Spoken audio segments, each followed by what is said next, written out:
രാഹുൽ മാങ്കൂട്ടത്തിൽ MLA-ക്കെതിരെ നടപടി സ്വീകരിക്കാത്തതിൽ പ്രതിഷേധിച്ച് ഷൊർണൂർ നഗരസഭയിലെ കോൺഗ്രസ് കൗൺസിലർ രാജിവെച്ചു. ഷൊർണൂർ നഗരസഭ 31-ാം വാർഡ് കൗൺസിലർ സന്ധ്യയാണ് രാജിവെച്ചത്. 10 വർഷമായി UDF കൗൺസിലറായിരുന്നു സന്ധ്യ. ദീപക് മലയമ്മ, 10 വർഷം കൗൺസിലറായിരുന്നു പറയുമ്പോൾ കോൺഗ്രസിന്റെ സജീവ പ്രവർത്തകയാണ്, അടിയുറച്ച പ്രവർത്തകയാണെന്നാണ് മനസ്സിലാക്കുന്നത്. ഇപ്പോൾ എന്താവശ്യം മുൻനിർത്തിയാണ് സന്ധ്യ രാജിവെച്ചിരിക്കുന്നത്? ദീപക്.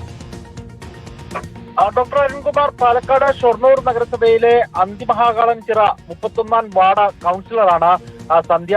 ഇന്നിപ്പോൾ ഈ സെക്രട്ടറിക്ക് രാജിക്കത്ത് നൽകിയിരിക്കുകയാണ്. അതിലുള്ള പ്രധാനപ്പെട്ട കാര്യം എന്ന് പറയുന്നത്, ഒന്ന്, രാഹുൽ മാങ്കൂട്ടവുമായി ബന്ധപ്പെട്ടുകൊണ്ട് ഉയർന്നു വന്ന ലൈംഗിക ആരോപണങ്ങൾ, അതിൽ പാർട്ടി സ്വീകരിച്ചിരിക്കുന്ന നിലപാടുമായി യോജിച്ചു പോകാൻ കഴിയില്ല എന്നുള്ളതാണ് അവർ കൃത്യമായി സംസാരിക്കുന്നത്. ഞാൻ അല്പം മുൻപ് സന്ധ്യയുമായി സംസാരിച്ചിരുന്നു. അവർ ആ കാര്യം വ്യക്തതയോടുകൂടി തന്നെ പറയുന്നുണ്ട്. അതിനപ്പുറത്ത് VK ശ്രീകണ്ഠൻ MP-യുമായി ബന്ധപ്പെട്ടുകൊണ്ട് ഉള്ള ആരോപണവും കൂടി അവർ ഉന്നയിക്കുന്നുണ്ട്. അത് ആ വാർഡുമായി ബന്ധപ്പെട്ട് കോൺഗ്രസിന് താരതമ്യേന വിജയിക്കാൻ ഉതകുന്ന സാഹചര്യമുള്ള ഒരു വാർഡല്ല അവർ നിലവിൽ പ്രതിനിധാനം ചെയ്യുന്നത് എന്നാണ് അവർ പറയുന്നത്. പക്ഷേ ആ വാർഡിലേക്ക് വേണ്ട രീതിയിലുള്ള ഒരു ഇടപെടൽ MP-യുടെ ഭാഗത്തു നിന്ന് പോലും ഉണ്ടാക്കുന്നില്ല എന്നുള്ള ആക്ഷേപവും ഉന്നയിക്കുന്നുണ്ട്. ഒപ്പം തന്നെ രാഹുൽ മാങ്കൂട്ടവുമായി ബന്ധപ്പെട്ടുകൊണ്ട് പാർട്ടി സ്വീകരിച്ച നിലപാട്, ആ നിലപാട് ഒരു തരത്തിലും അംഗീകരിക്കാൻ കഴിയില്ല. സ്ത്രീകൾക്ക് നേരെ അതിക്രമം ഉണ്ടായ പശ്ചാത്തലത്തിൽ പാർട്ടി രാഹുൽ മാങ്കൂട്ടത്തെ പുറത്താക്കുന്നത് അടക്കമുള്ള നടപടികളിലേക്ക് പോകണമായിരുന്നു എന്നുള്ളതാണ് സന്ധ്യയുടെ നിലപാടെന്ന് പറയുന്നത്. അതുകൊണ്ട് തന്നെ ആ നിലയ്ക്ക് ഇനി തുടർന്ന് പോകേണ്ടതില്ല. ഇനിയിപ്പോൾ കേവലം 2 മാസം അല്ലെങ്കിൽ 3 മാസം മാത്രമാണ് തെരഞ്ഞെടുപ്പിന്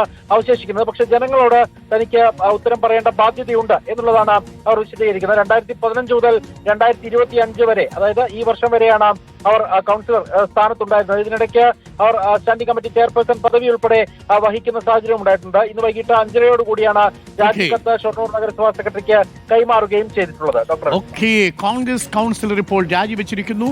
ഷൊർണൂരിലെ നഗരസഭയിലെ കോൺഗ്രസ് കൗൺസിലറാണ് രാജിവെച്ചിരിക്കുന്നത്. രാഹുൽ മാങ്കൂട്ടത്തിനെതിരെ നടപടി സ്വീകരിക്കുന്നില്ല എന്നാവശ്യപ്പെട്ടുകൊണ്ടാണ് രാജി.